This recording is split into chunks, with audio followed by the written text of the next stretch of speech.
Hi, Anne. It's great to have you with me over Zoom today to have a conversation that we can share with other people about your experiences of being a Christian and being a Christian facing difficult times. But before we get on to the nitty-gritty of the questions, can you just share with us when was the first time that you knew the Lord? Of course, this is entirely my story, so I realise it's just me. But my first recollections go back to the beginning when I was a babe stroke toddler. And I can fit these in because when I was 4, we moved from the house we were in. So I can, although I've got recollections, putting it in a time scale. So this is sort of when we were in this house, and then when we moved, when we were in the other house. And my mum ran a shop, corner shop, and my dad had a taxi, and there was me. And my first recollections are I had a friend, and I suppose people nowadays would say, oh, he's got, he talks to somebody that isn't there. But I had this friend who I shared everything with, and who showed me how everything worked and what stuff was about. And my recollections are that that's where I spent all my time. And I know because my mum was busy, I was wheeled in my pram to a nursery, which my mum paid for, by a girl in the street. And it was, the father was a widower, and he had 3 children to look after. And my first recollection is his daughter Marion, the eldest one, wheeled me to his house. And it was all houses that stepped out onto the pavement. And there was and people very often sat on the step. Yeah. So she wheeled me up there, and this is my very first recollection, in a big pram, but bearing in mind that we stayed in prams a lot longer. And I'm looking at this man. He sat on his front doorstep. He's looking at this man, and my friend showed me his soul, the pain and the hardship and the worry. And it was not like me seeing it, it was like someone seeing it through me. And I felt this overwhelming compassion and empathy for this man. So I couldn't describe his face to you, but I could describe his soul, if that makes any difference. So that's my very first concrete recollection that my friend showed me. And as I say, this friend would show me how things worked. And so right from when I was young, I know this sounds like, I knew the answers, but I hadn't a clue what the questions were. Not a clue. But I realised as life goes on, that was what my life was about, to find out. So that's where, knowledge, wisdom and discernment comes. But I always felt as a child, that story, The King's New Clothes, where everybody's saying, oh, isn't it great, isn't it? And me thinking, it's not wearing anything. That really describes how my relationship with my friend differed from my relationship in the world. They seemed to be different. So, I know I was very happy in that house. And I know we moved because my mother was expecting my sister. So we moved when I was 4 in the February, and she arrived in September. And in that short period of time, in the new house where my grandparents lived. So it was a very busy household. I started sleepwalking, and I used to think I could fly, because I used to be able to be in the ceiling and look down on myself. So looking back, I see that is a time when, and my friend wasn't there, and I see that time, was I searching? Anyway, when my sister was 6 weeks old, was always 6 weeks in those days, she was christened. And so we all went down to the local church to christen. And when I went in, I looked around, and the first thing I said, "Oh, my friend lives here now." And that is very, very clear to me, and from then on, I always went to Sunday school very willingly, and grew up in the church.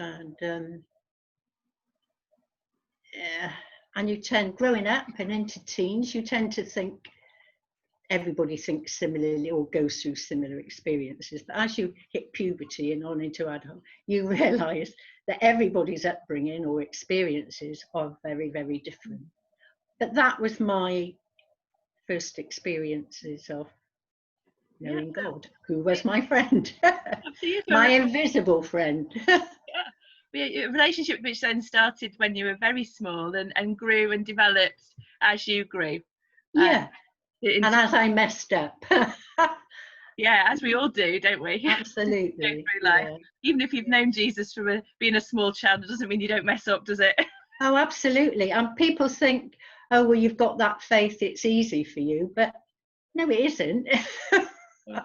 It's quite a different rocky journey. But there we are. Yeah. Can be. So whiz forward then to your life about, I don't know, 18 months or so ago, before your illness came. What was your life like then? Happy retirement. Mike was retired as well. All our family are scattered around the UK. Ben is back now in Rada, but other than that, everyone is. So family was all about visiting and weekends or maybe holidays. And my mum, who is now 97, she's a character. She's been down and been to church, and it was about visiting her. So family was all about taking journeys, and really, rather than popping round for a cup of tea, it was more planned visits. And then around here, I would have to say, I feel really, really blessed to live in such a lovely place as Roots. Growing up in inner city Bristol, near the train station, was a different kettle of fish. So I'm always very thankful. So, and of course, I belong to the local church, and gradually you sort of get involved in things and ask. So I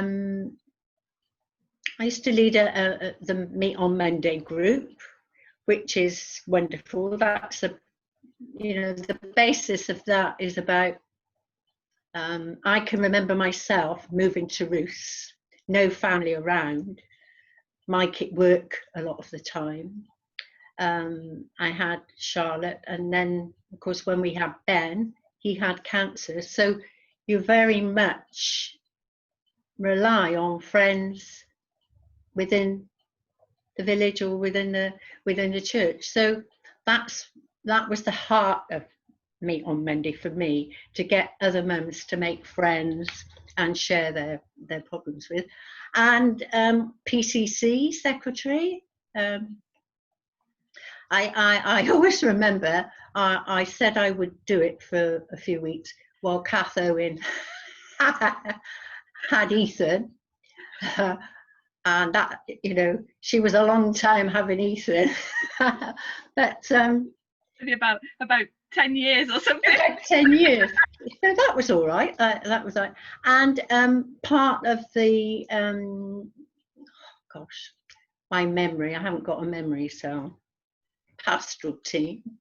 That's been a joy and a privilege, and deeply personal and emotional. That's been lovely. And actually being part of this village, part of the church, part of the family is a joy, and always has been and was. Yeah. So busy. Very busy, very busy, Yeah. very active, and you know, it was a pleasure to work alongside you on many of those different projects in church. Oh, And thank you. yeah, no, great, and lovely to have our chats. We used to have chats in the car sometimes, didn't we, on the way home? Yeah. About all the Yeah. trials and tribulations going on in my life and stuff. Not just on a kind of church level, but on a personal level. It's been great fun and continues to be great fun. Yeah. So just over a year ago then, you had a difficult diagnosis of cancer. And what was your first reaction to that, Anne? Well, it was a bit of a long drawn out affair. I don't know if you remember, but my mum fell and badly fractured her hip and her shoulder. And it was when I went up to see her that I experienced the first pain. It came out of the blue. It was very acute. It made me think, oh, this is not, usual or normal. There's something wrong here. And after about 5 days, I went to the doctor. And then I was sent for a scan. And so the scan revealed, medicine is an inexact science. I know that from Mike working in the Heath. And so it was a gradual unraveling. So when they first said, oh, this scan reveals that there's a tumour on your bowel, not in, but on. But we need to do more tests. It was all about doing more tests, and when they had more tests. So it was a, gradual. But going along, everything was doable. Oh, well, we can operate and we can do this and we can operate and do that. Or we may give you, chemo, we did that. But it sounded reasonably positive. But I never felt, why me? Why not me? That's how I view it. Why should it, not be me any more than anyone else? And then, so the consultant was was preparing me really for an operation. And then it came to the diagnosis, well, it's leiomyosarcoma, which is rare, and it's in the pouch of Douglas, which is a little cul-de-sac behind the room, which I'd never heard of. And there isn't anything we can do. We can't have, no operation. And the reason they gave for that was because once the tumour is there, it starts growing like ivy over and in everything, so you can't operate. Oh, okay. And we'll send you to Velindre. So that's how it came. How did you come to terms with that diagnosis, Anne? That's quite a shocking thing to hear, that there's nothing much they can do. Well, on that occasion, my daughter-in-law had been nominated to come with us because the children always say, well, we didn't ask the right questions and we should have done this and we should have said that. So which of course we did, we took on it. So my daughter-in-law was nominated to come with us because she's a teacher and she can sort things out. So along she came, which was lovely of her. And when he told me, he's a very mild-mannered man, and when he told me, the very first thing I came into my mind and I said, oh, I'm ever so sorry you had to tell me that. That was hard for you. And I kept looking at his face thinking, oh, what a terrible job he's got. That was honestly my first. And then I said, oh, okay. But I thought, I'm still here. I'm not dead yet. And I said, well, how long have I got?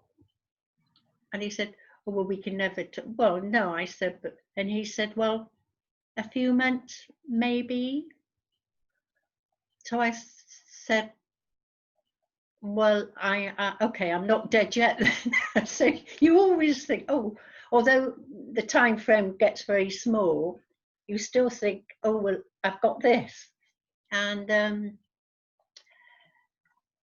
so he said, I'll refer you to Velindra. So out we came into the corridor, and I would have to describe myself as lifted. I tried to find, you can't find the right human words to describe the indescribable. Does that make sense? Does, absolutely. I just felt I wasn't here and I wasn't there. I was lifted here. Would you say that was God lifting you? Yeah. Well, made his presence felt in a practical way. So it was as though it gave me that space to think about it and look at it differently.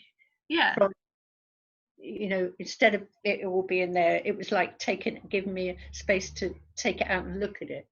And my daughter-in-law, who's much, much taller than me, suddenly gathered me up in a big bear hug. So I was like, and I thought, oh, it was worth that just to get the hug.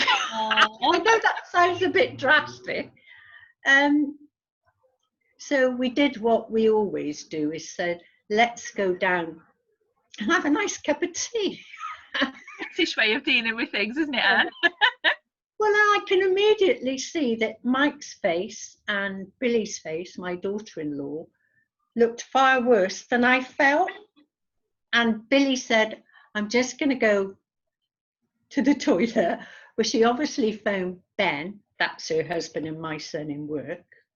And by the time we'd got the tea and taken it outside, because it was a beautiful sunny day. But have you ever had that experience where you feel when God is near or with you, things around you are twinkly? Does that? I get that, and I get a warmth as well. I get a warmth coming over me. Yeah. Like as though it's emboldened and outlined and twinkly. That's how I felt. And Ben arrived. He gathered me up in a big, and I'm thinking, oh, this is not so bad after all. I'm getting all these hugs. And so I found myself saying things to try and comfort them. I'm saying, yeah, but I'm not dead. I'm still here and I feel okay. We'll be all right, And then, of course, everyone is waiting for my text to say how I got on. So I found myself saying, well, the news isn't good, but it'll be all right. So I can genuinely say I didn't feel afraid. I didn't feel alone. I didn't think, why me? I didn't think, isn't this awful? I just thought, this is part of the journey. And always since a child, going back to when I was little, I always knew that I came from somewhere and that eventually I would go back there, as we all do. So it's not that shock, if you know what I mean. You think, oh, it's not, maybe a bit untimely or but not, why not me? So there's so many people have cancers that, so. Yeah, so it's an experience of God on the journey then. This is part of life and God is there with you. That's right. Yeah. And I recognized it, I instantly recognized it because Ben, the 6'2", that when he was 2, I've told you he had retinoblastoma, cancer of the eyes, and I didn't recognize at the time, But as I look back on it, God was right there in the middle. And I recognized that same feeling immediately. Yeah.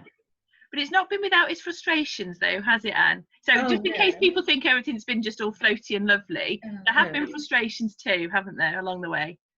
Well, yes. I mean, the frustration, first of all, you think, oh my goodness, I've wasted all this time on all this stuff. That was a big thing because everything that you think is important and vital and all that, it just falls away. Just sort of falls away, and you think, why didn't I do this, or why didn't I do that? I felt the need to do practical things like call the family together, make the will, do the power of attorney. I gave them a lot of my stuff. I think, oh, who's going to have us? So I gradually gave all my stuff away, including, as I said before, my church phone numbers and addresses. I thought, if I'm dying soon, I shouldn't have all this at home. So consequently, I didn't have anybody's, because I thought I was going to clunk it soon. You were not our GDPR secretary for nothing, though, Anne. That was very, very prudent. No. So I was frustrated about the absolute fatigue, in as much, and I'm thinking, if I haven't got long, I'm going to do this, and this. But right from the beginning, the symptoms came out the blue like that. And they may last a few hours, days, or weeks. And then when they went, they'd lift like that. And I would have days where I couldn't do anything. And that is frustrating, very frustrating. I also find you're sort of managing other people's reactions, and that is very varied. I have to say the children, Charlotte and Ben, came up absolute trumps, and I've never felt so loved by them. But frustrations, absolutely, of thinking, how can I tell people there's no need to be afraid? Because I wasn't afraid. And of course, every time then I'd get a pain, I'd think, oh, maybe this is it. Okay, maybe this is. But another thing that happened was, as I said, I come from a lot of cousins, and they live all over the UK. And some of them I haven't seen, other than the odd funeral, in 35 years. And then out of the blue, they all contacted me and said, could they come and see me? That was 4 of them separately. And yeah, okay. And they came for the day, a lot of effort and that. And the one thing that surprised me, I thought it was very kind of God. They all said in their own different ways, we always knew you were a Christian, even when you were a child. And I thought, because I always feel pretty useless. I always think, oh, I must be a huge disappointment and things like that. I thought it was kind of God to let me know that some people even knew it. I thought that was nice. I had the privilege of meeting 1 or 2 of them when they. Yeah. I just thought that was lovely. I also had, and that was at the beginning of September, a period of, I would say over a period of week, something like that. I always think of Samuel when he wakes in the night and God's calling, being awoken in the night. And afterwards I think, well, did I dream that, or was it true? But it was like God sharing things with me. Some of the things had been important to me and were very personal. but another of it was maybe it was something God wanted me to do, and he demonstrated it in a very awesome way. And it was about Hayley. I don't know, is it appropriate to say? Well, maybe not. Maybe people can ask about that, perhaps. Yeah. But it was wonderful, isn't it? Because God was giving you messages for you, helping you to tie up loose ends, and also Yeah. for other people as well. That was such a blessing. I remember sharing some conversations Yeah. about that during that period of time. Yeah. Yeah. I felt hugely privileged, and I also felt frustrated is that I couldn't, I was weakened. I wasn't well. I feel better now than I did back those months where everything took ages because I just felt, and it was frustrating. I thought I could be doing this and that. But there we are, a time for everything. Yeah. A time for everything. Yeah, absolutely. So there's been frustrations, but what have you learned about God through all of this? Well, I always think of God as being part of my DNA. I'm part of him, or he's part of me, as and the reason I think that is my own personal experience, and therefore if it applies to me, it applies to everyone. So he was right there, right on hand, going through it with me, feeling it with me, supporting me with it. We could have this inner dialogue. It was like having somebody with you that you could talk it over with. And just right there. And so I want to say to people, it's not out there. It's out there in as much as, creation is awesome and you can see God in creation, but actually he's right here, and we don't have to do anything. It's part of our DNA. Isn't that a privilege of knowing Jesus, that we've got this relationship with God? Yeah. The universe, and we can have him as a friend just right there with us. That's right, even without asking. And honestly, the number of times in my life when I thought, oh, this is far too difficult, I can't do this, I've got it all wrong, and so I may have wandered out, but he's always been there, just always been there. And that is my experience, not which follow, that's what builds your faith. It's not that I've read something in a book and decided that that's my personal experience. Yeah. So through the things you've gone through, you've learned that God is with you and that he's faithful and that he won't leave you even though you wander off, because you've lived that. Absolutely. I mean, no secret known that many years ago I went through a divorce which was horrendous to me at the time, and I just felt so broken and thinking, how could I have messed up? How could I have got all this so wrong? But I learned so much from it. Equally, with Ben having cancer, I learned such a lot from it. Huge amount. Yeah, often God is a God who makes good things come out of bad, doesn't he? And he uses these experiences. Absolutely. And when that is probably my biggest. My grandmother always used to say, nobody ever said life would be fair. Life is not fair. It's not meant to be fair. Life is what you make it. And I think whether we're talking about wars, whether we're talking about the pandemic, whatever we're talking about, God always ensures that out of the worst situations, something wonderful can happen, and does happen. Yeah. But we want all these wonderful things to happen in our time.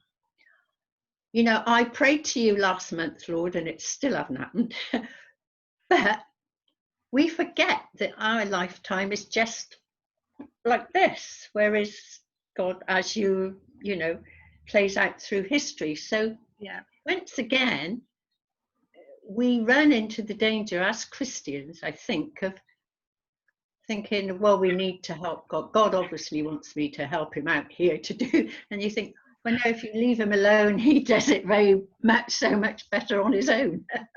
Yeah, and do the things that he tells us to do and to be obedient, faithful, but leave right. God stuff to God. Yeah. But we always want it in our time, don't we? So that's when, if it doesn't happen when we think it should, that's when we go off piste. Yeah, and as you know, we see that in the Bible, don't we? We've been studying Genesis. We see that time and time again, the study of Genesis, and we see it in our own lives as well, don't we? As we look back. Yeah. So Anne, what would you say to somebody else who was facing a similar situation to yours? What advice would you give to them? When something I didn't mention before, but when you've got the news that you've got a tumour, that tumour is part of you, part of your body. So don't hate it. Do you remember me saying, oh, this is Love My Tumour Day? I don't know if I'm explaining this very well, but if your body is hurting, your body is trying to tell you something, that something's wrong or something you need to put right. And it is part of you that is trying to say, Anne, I'm hurting, this needs. And so you immediately hate it and think, oh, and that didn't seem natural to me. I think it's your whole body.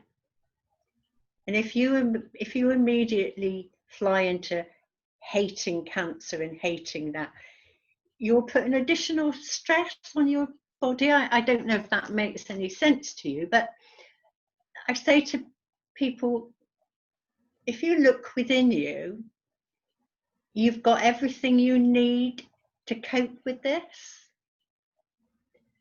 Because you're looking for God who's within you, isn't it, Anne? Yeah, that's what I mean. You've got God within you, whereas people rush out and look. And I think we have to take on board that medicine doesn't have all the answers. I don't mean that unkindly to the medical profession. They do amazing things.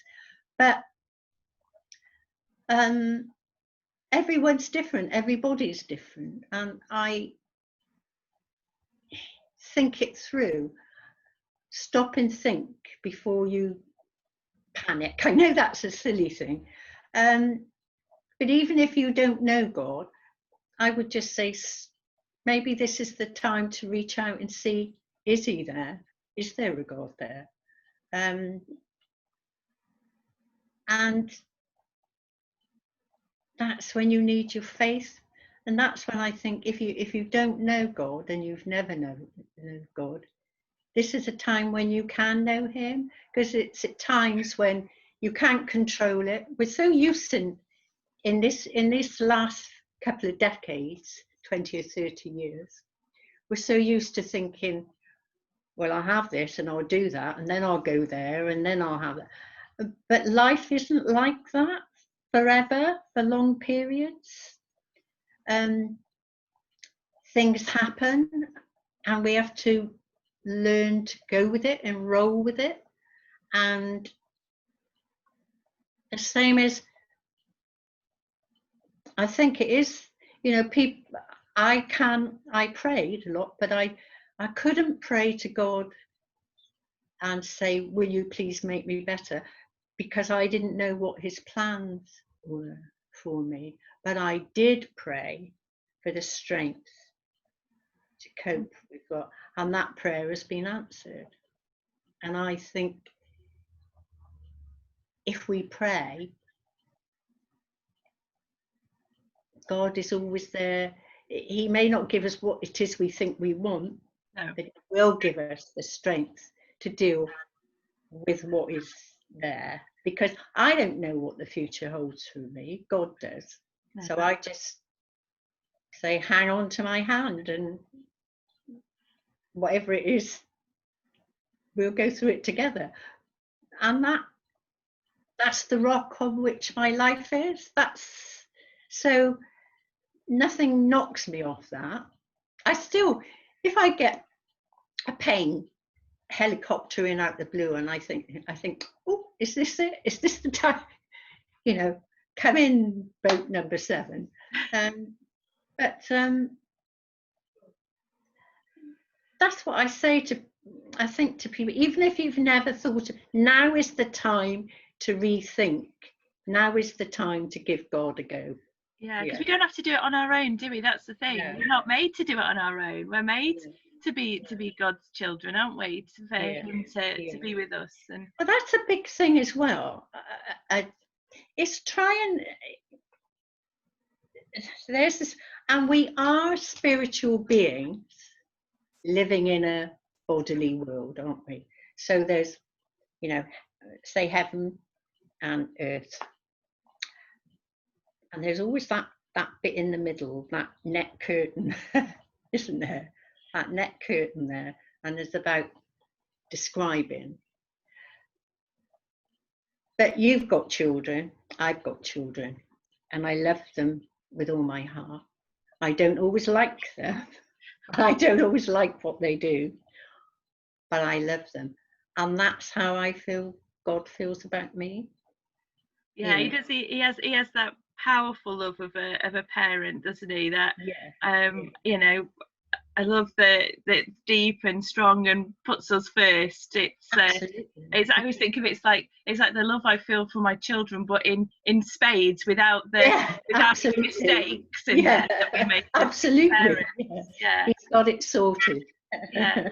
So just to tie up then, if you were to sort of summarize really, where would you, if somebody asked you, where is God in suffering, and what would you say?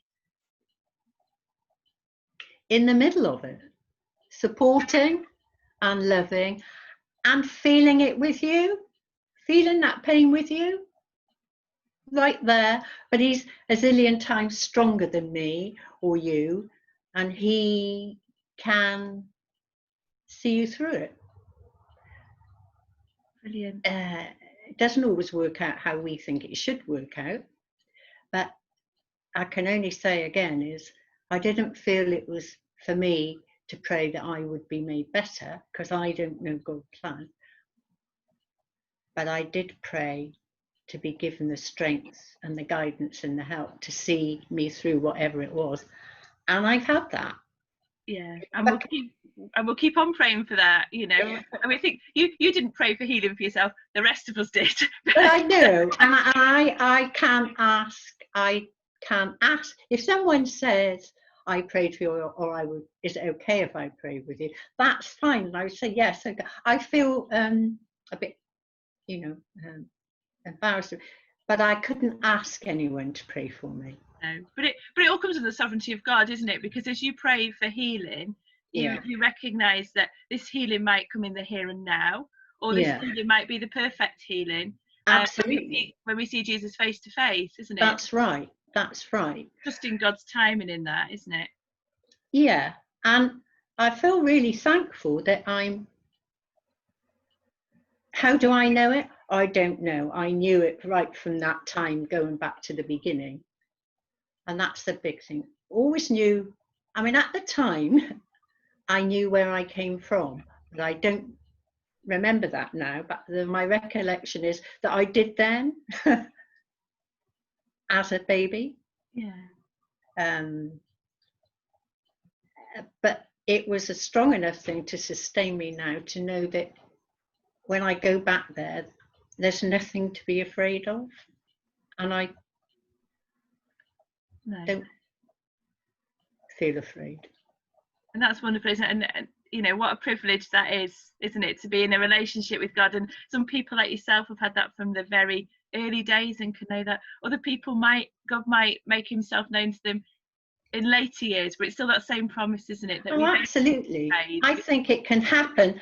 You can have an experience or encounter something that makes you just like that. You know, the fact that I was a baby is not but other people can have it just like that. You know, you see something, you experience something, and it's there.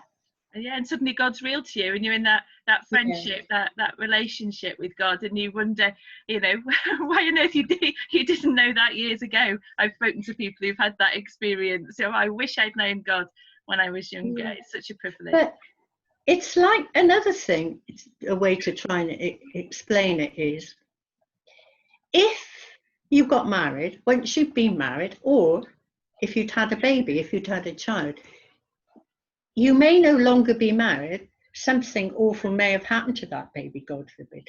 But nothing can take you back to how you were before you were married, or before you can never not have had that experience. And that's what I feel about having an encounter or experience with God.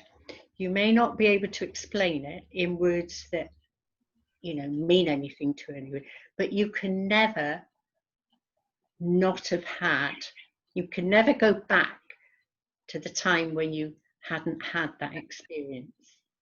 Yeah. What an impact. And thank you so much for having this conversation and for allowing me to record it. I know that people are gonna, I think people are gonna enjoy it. I think people are gonna get a lot of strength from it as well, though. I really do. And because you know, you describe a God who's amazing, and you know, Absolutely. and we want Bigger other people than me. to know, bigger than any of us, isn't he? And you know, deepest desire of my heart, and I know deepest desire of your heart, is that other people will get to know him too. So thank you, Anne, for sharing this. I pray that through our little conversation, God will maybe touch somebody's heart, so that they can know that comfort and that strength that you know, and the comfort and strength that I've known through different circumstances, and pray that I will continue to know as well. So thanks, Anne, very much. Thank you. Indeed. All right.